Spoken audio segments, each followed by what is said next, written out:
and welcome to Rogue Voice, conversations that inspire and connect. I'm Tiffany Cooper. And I'm Jessica Gomez. We have had so many issues with cybersecurity around the world. You think about identity theft, phishing emails, all these breaches that happen all the time. I mean, business owners are going crazy trying to figure out how to protect themselves and their employees. I know. My husband runs a company here in Minneapolis, and I'm like, what are you doing to secure the company, for cyber? And I'm always curious too, like how to protect your home and also going back to work and, using different devices. There's just so much information that I think, technology is changing so rapidly, but we don't have to worry any longer because we have experts today. We are talking to cybersecurity to help us explore this topic. We have invited two experts to join us here today, Eric Rockwell, cybersecurity expert, and Micah Shanks, Chief and Executive Officer of Lifeline Computer Solutions. Welcome both to the show. Thank you, Tiffany. Happy to be here. Yes, thank you. This is such a timely topic. Absolutely. We're thrilled to have you both here.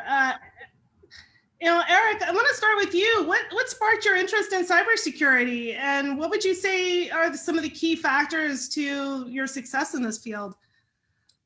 Well, when I went to high school in the 90s, I had to figure out how to network my friends' computers together so we could play Doom on the weekend.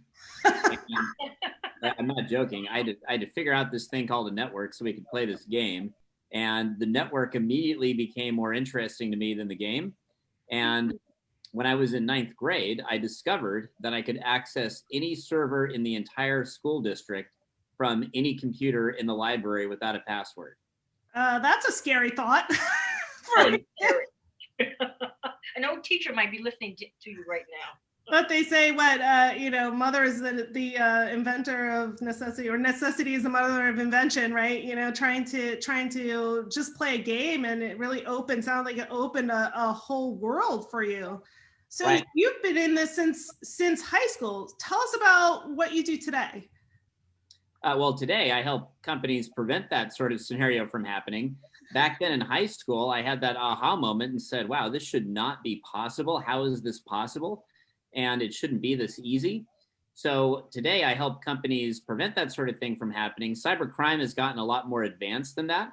And cyber criminals have gotten really good at tricking really smart people into letting them in or doing things like wiring money or buying gift cards or typing their username and password into their website when it looks like a real website. So my job is to prevent that sort of thing from happening and help companies understand where their most valuable electronic information lives and how to properly protect it. Yes, because you don't want that ransom. I think it might have been SOU or something that where they were hacked and they had this ransom and they had to go through all of this craziness. Micah, I want to shift and ask you, could you talk a little bit about your company and how you help customers balance their need for user-friendly systems while maintaining security? Yeah, right. That's a great question. So my company, Lifeline, our job is to have systems available to users and have them work. We've partnered with Eric's company, Axiom, to find the balance there to keep on the security side. So it is a fine line. Systems that are typically very easy to use are not necessarily secure. Systems that are very secure are typically not easy to use. So you've got to find the right balance. And it's like Eric said, it's ever so important these days because the landscape is changing so drastically. Wow. And how do you, I'm just curious because it is changing so drastically. What are ways that you yourself have to keep on top of it? I mean, you have this company to run, but also you have to keep on top of the criminals and what they're doing. And also in terms of protecting, what are you doing to up your game? Yeah, no, it's the reality is the criminals are ahead of the good guys. They are funded by some very wealthy organizations, foreign governments. And so to stay up on our game, I would say that the thing that I do and the thing that we recommend to most people, stay educated, be aware, and absolutely do not think that it can't happen to you, because it definitely will. And so just you got to be vigilant. You got to stay educated, because it changes, like Eric said, daily. Very Yeah, important. it's tough because, I mean, even in our own company, we had someone email and say, hey, you know, so-and-so, can you pick up these gift cards, and sent it to my personal assistant, right? And she was, you know, she wanted to be helpful or whatnot. It actually happened to us 2 different times. And it's scary to think about, you know, what if that was a large sum of money, which I've heard people talking about, or what if they get into your network and start collecting customer data, which is like the other thing. Eric, what do you think, you know, executives can do to sort of assess their vulnerabilities, and then kind of what things should be in place to protect those? We think about policies, but also from a networking perspective, there's got to be things that you should be doing. Well, policies are really important, but the policies need to govern where people are storing that information. And that's one of the biggest deficiencies that we find. A lot of organizations haven't actually defined where people are allowed to store confidential and sensitive information. A lot of them don't even realize it's confidential or sensitive. They don't realize that emailing social security numbers and credit card numbers to somebody's Hotmail account is insecure, because that Hotmail account is unencrypted and it could get broken into. A lot of organizations don't have any sort of a policy saying that we only store confidential and sensitive information in these 2 locations. You're not allowed to store it anywhere else. So a lot of business managers figure out themselves where they want to store it because it's convenient. One person wants to use Google Drive, somebody else wants to use iCloud, somebody else wants to use OneDrive, somebody else wants to do some other thing that no one's ever heard of, but it's up and coming. And that lack of policy and standardization makes it really hard for companies to assess vulnerabilities. And I'll give you another quick example. One thing that we found during the quarantine over the past couple of quarters is that a lot of IT teams scrambled to mobilize their clients' workforces or their workforces. Yep. And they didn't actually stop to think, what is our authorized method of remote access? They just went, how can we quickly get everybody logged in remotely? And that started opening up doors that didn't exist before. Or they went and mobilized the workforce through some free technology that introduced a vulnerability that didn't exist before. Yeah. I mean, there's so much there going on with some of these issues. I mean, you know. Right. I think it's scary, and you're right. Education is the key. You know, Micah, I want to ask you, with so many using personal devices to access critical company data during remote work, how can companies better protect themselves and their employees and customers? That is a great question. It goes right into what Eric was just talking about. And it absolutely happened, you know, very quickly. A lot of IT companies wanted to be helpful, and it's our job to make sure that things work. And unfortunately, a lot of IT companies just opened, like Eric said, opened up some doors. Personally owned devices is one of those things. You know, a lot of companies didn't have 30 laptops to be able to send staff home with. And so they said, oh, no worries, just use your home computer. Yeah. And unfortunately, cyber criminals knew that was going to happen, and it opened up just an exponential amount of risk.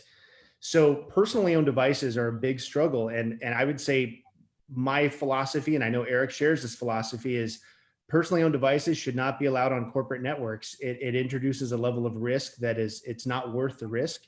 And it's a very simple step to mitigate that. And it's, you know, just know what the organizations need to understand what devices they own, where they are, and who has control of them. And that very simple step can actually save mitigate a lot of risk. So personally owned devices on corporate networks, never a good idea. It's never going to end well. It's interesting you say that, because I don't think, you know, there's probably a lot of managers and owners that don't have that information, that don't know that. Yeah. Don't realize the risk. Don't realize the risk. Right. You know, the one of the organizations that Eric is actually a member of is the Center for Internet Security, and they have a free publication that's available to everybody, and it is the top 20 most effective security controls that you can do. And Eric, I don't know what number that is, but it's probably number 1 or 2, and they are ordered in order of importance. So that one thing can make businesses a lot safer. Oh.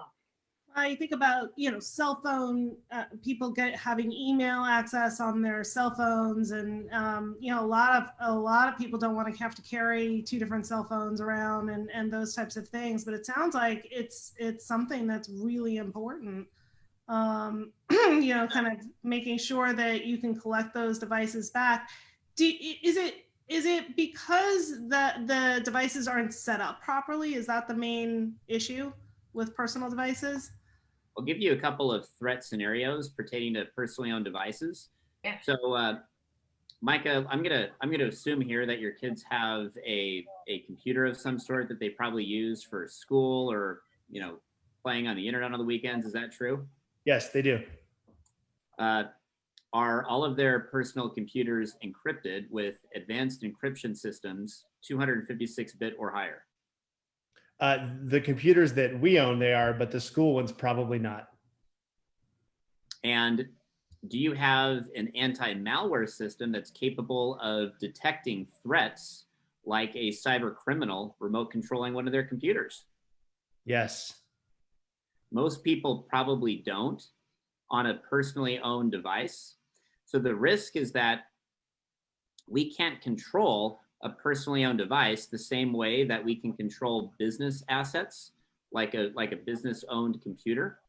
And if somebody checks their company email from a business computer and that email is downloaded to that unencrypted hard drive, and the cyber criminal has control over that computer without that person's knowledge, and that person has sensitive information in their email, like credit card numbers or social security numbers or bank account information, financial records, that information is now in the hands of that cyber criminal. And we can't control that. We don't even know about it if it's on a personally owned device.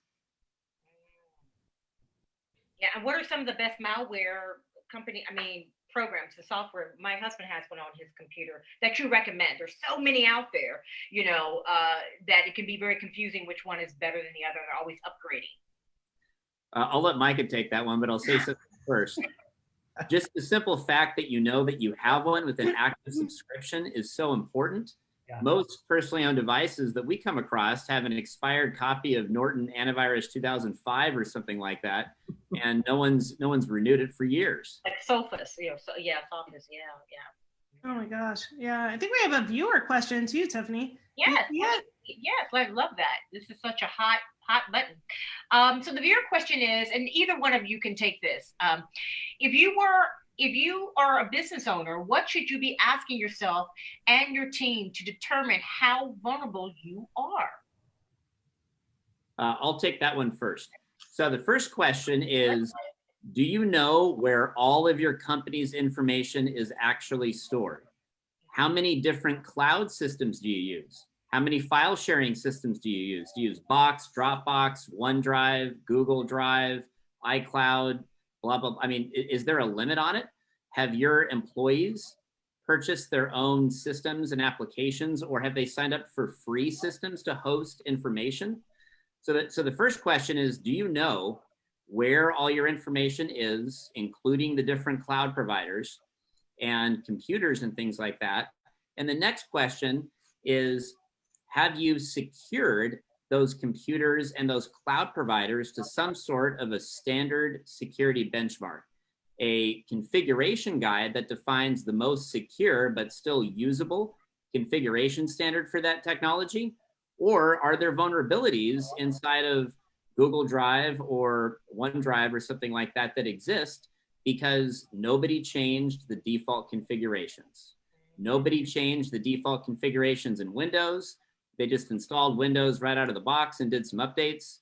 Well, unfortunately, cyber criminals know how to target default configurations in Google G Suite, Microsoft 365, AWS. They know how to target default configurations in Windows because they know what the default configurations are. And that's how they figure out how to write malware, which is really just tricky software that knows how to get around those default settings and do something malicious, or ransomware that knows how to take advantage of those default settings and encrypt everything that you have with a password that you don't have access to. Nice. I feel like, there's a lot of these things that we put in place for convenience purposes. We want to use Google Drive, we want to use Dropbox. I mean, I do it. You're like, oh, what's the easiest way to get this file over to someone? And it sounds like that is the convenience problem that we're working through. I mean, it's just an issue, because if you're not changing those settings, if you're not really conscious about what you're using all the time, it really leaves you vulnerable. I think by the way, I'm not saying that yeah. Security does not have to be inconvenient. In fact, really good security is even more convenient than the default Wild West stuff that we're talking about. Think about an environment where it's just as easy and convenient to share files, but there's a system, a control that's going to prevent you from sharing that information with the wrong person. If you do, it's going to expire in some period of time, like a week or 2 weeks. It still requires a password or some sort of verification to access that information, so it can't be accessed by the wrong person. Everybody is using the same system, so it's easier to train people on secure file sharing. Good security is just as convenient because it's actually transparent and it promotes standardization, which is easier to train people on. Oh, I love that. I love that. I love that. That's great. Minimize and standardize. What were you saying, Mike? Go ahead. I just said I agree with Eric completely. I think minimal and standardizing is the best way to go. Simplify. So to flip this around a little bit, I mean, you think about, cyber criminals or, people out there trying to get into networks. Who are they targeting? Like, what is really the end game with this? Is it just everyone all the time, or are there specific sort of profiles of companies or particular people that they're looking for? Yeah, what's the checklist of that? Well, I'll jump in real quick. I want Eric to share one story, and that is the PGA story. I think this is probably one of the most home run stories ever of how it's changed versus what people may think how cyber criminals target people. Yeah, and the short answer is they are targeting everyone, period. Every email address, every IP address on the internet, there's a finite number of IP addresses, and cyber criminals use networks of infected computers to scan all of them every day, looking for easy targets and weak door locks they can break into. So Micah was talking about the PGA story. A couple years ago, we call them cyber street criminals, lower level cyber criminals. They were able to break into some network that had some weak door locks. They were able to encrypt some of the data, and they asked for a ransom. And at the time it was a couple Bitcoin worth $6,000. So that was just what they did. They did that hundreds of times a day, and they were trying to make $60,000 a day or $100,000 a day in Bitcoin payments. They didn't care who they breached. They were just trying to breach everyone. It's a volume game and see how much money they could make every day. Well, one of the companies they targeted happened to be the Professional Golfers Association, the PGA, and they broke in, they encrypted all of the PGA's data. The PGA was getting ready for some big event, and they couldn't access any of the marketing files, and the cyber criminals had no idea who the PGA was or that they broke into the PGA. And so they only asked for $6,000 instead of possibly more. And cyber criminals have gotten more sophisticated now, and a lot of cyber criminals that break in, these cyber street criminals, instead of asking for a Bitcoin or something like that, they will run scans on the network. They use software similar to the type of software that Micah uses to manage networks, to scan the network and say, hey, there's 100 computers here, or there's 1,000 computers here. Hey, I see a database. It's an ERP system, or it's a case management system in a law firm. And that cyber criminal will then use that information and sell that remote access to a much more sophisticated cyber criminal that's an expert at breaking into databases or breaking into manufacturing companies or breaking into law firms and monetizing those breaches because they know they can get way more than $6,000. They can get $1 million or they can get $10 million. They have a formula that they use to calculate how much they can actually get from a company based on data like that. That's so crazy. You know, so I mean, I was told from a security expert to not ever pay the ransom. So what are you supposed to do? We're like, do not pay. They say most people, when they get in the bind, they don't know what to do. They're forced to pay, or they don't pay. What's the worst? I mean, I don't know. But here's the thing. I'll talk about both scenarios. I will reiterate what you said. The FBI, the Center for Internet Security, nobody recommends paying the ransom. Mm-hmm. If you do pay the ransom, you might get your data back and you might not. There's no guarantee. This is not a business transaction with a contract that's been notarized and reviewed by an attorney. These are criminals. Cyber criminals are criminals. There's no guarantee that you're going to get your data back, period.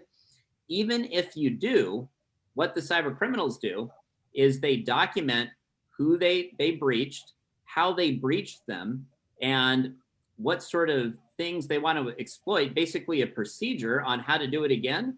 And they document how much money they got from the company they breached, and they sell that information on the dark web to hundreds or thousands of cyber criminals the next day for $100 or $200. So even after they get 10,000 or 100,000 from the victim, they sell that information about the breach to other cyber criminals, and now that victim gets targeted 10 times or 100 times more. So that's what happens if you do pay the ransom. If you don't pay the ransom and you don't have a backup of your data, that is the worst place to be, because now you can either maybe get your data back for a really high price and get targeted every day, or lose your data and start over. So both scenarios are bad. I think like a big company, or that can't really afford to do that. Well, I would say every company, if you're in business today, you can afford to do these simple things. Number one, map out where your data is. You have to know what data you have, where it is, where it's allowed to be stored.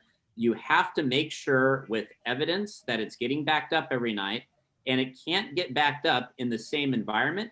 It needs to be backed up in a completely isolated environment. Remote backup technology used to be expensive. Now it's extremely inexpensive. It can be automated. It can be secured. It's usually not secure out of the box. And every company, large or small, can afford to back up their information in a secondary offsite location, make sure it's encrypted. And that ultimately prevents a ransomware infection from requiring someone to make the decision on whether or not they're going to have to pay the ransom to the cyber criminal. And third, no data should be encrypted by a cyber criminal ever. There are easy ways to prevent that. Micah talked about the top 20 critical security controls earlier. One of the security controls, that number 5, has to do with configuring your assets to the most secure but still usable configuration standard. And any company, any IT person, you can go to cisecurity.com, .org, the Center for Internet Security's website, and for free, you can download the hardening benchmark for Microsoft Windows or Office 365 or Google G Suite. That information on how to secure operating systems and cloud environments is free to the general public. Most IT people just don't actually do it. And those are easy steps that companies can take to never have to pay a ransom and know where their information is so that you can back it up and get it back no matter what happens. Wow. Thank you. We have one. That was awesome. I feel like I need to take just so many notes with both of you. But we do have a viewer question. I want to get this in, and then one other question before we wrap up. So, Micah, this is for you. How do you accurately and securely handle provisioning new employees for access to company data, changing their access as their job changes, and removing all of their data access when they leave the organization? That's a great question.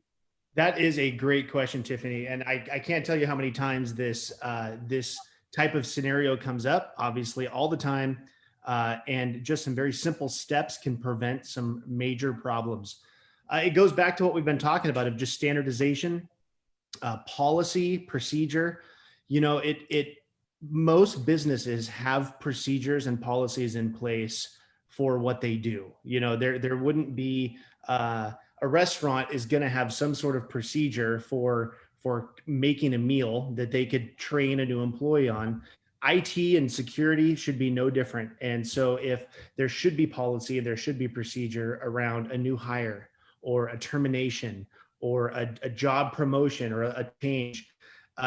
When those things aren't in place, Eric and I see it all the time. You know, there's Sally left the organization and nobody deleted Sally's account. And Sally wrote her password down and she was there for 20 years. She shared her password with everybody. And now it just looks like Sally's logging in every day and nobody knows the difference. So very important. It goes back to standardization. It goes back to just knowing who should have access to what, and check that.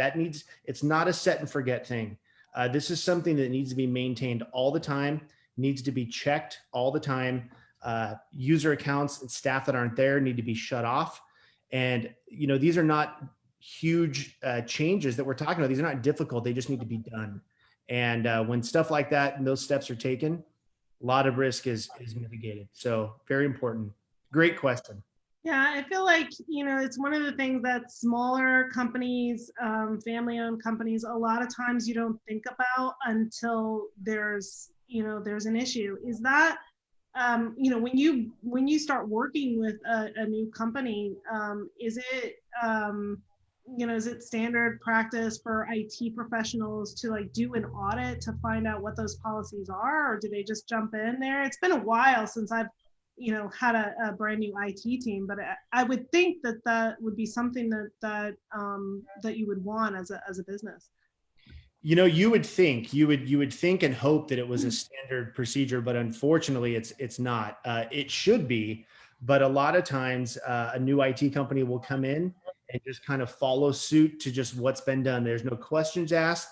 They just assume that the way it's being done today is the way that you as the business owner want it.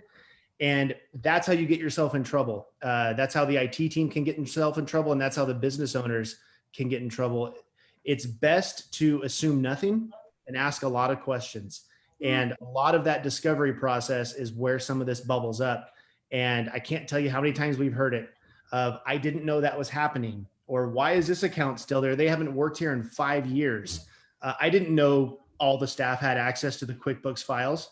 I mean, it sounds really basic, but I'm telling you, it happens all the time. So question it. Yep. So I want to ask one last question before we wrap up. I want to know, Eric, have you or a family member been a victim of cyber attack, and how did you resolve it? This is both of you. I just want to know. I've got to know. I asked that a month ago. I would have said no, but literally a couple of weeks ago, I'm in a meeting it's towards the end of the day.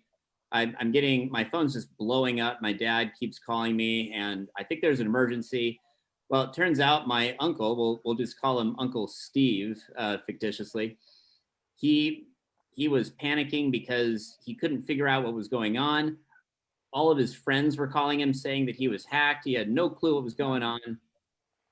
Turns out that he got an email on the Yahoo account that he'd been using for 30 years from Yahoo saying that he needed to update his security settings. And to do that, he had to type in his username and password. So he fell for a pretty simple scam, clicked on the link, typed his username and password in.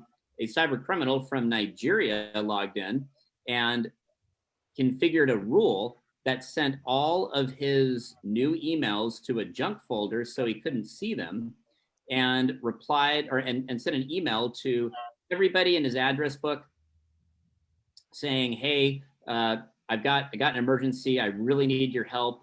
Do you think you can help me out? And he sent it to everyone. He BCC'd them so they couldn't see each other. And he configured the reply address to some random Gmail account.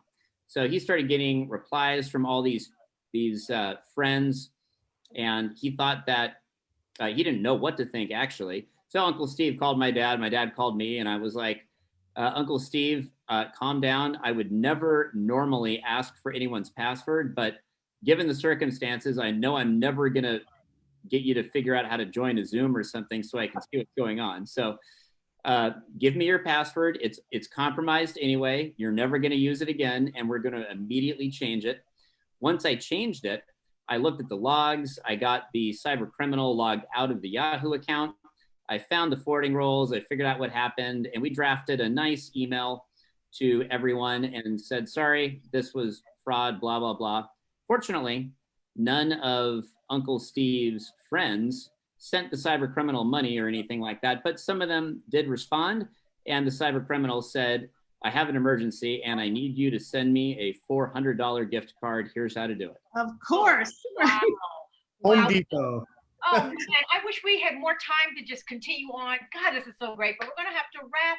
I want to thank you both, Eric and Micah, for taking the time to talk with us today. And I'm sure our listeners have learned a lot, as much as Jessica and I have.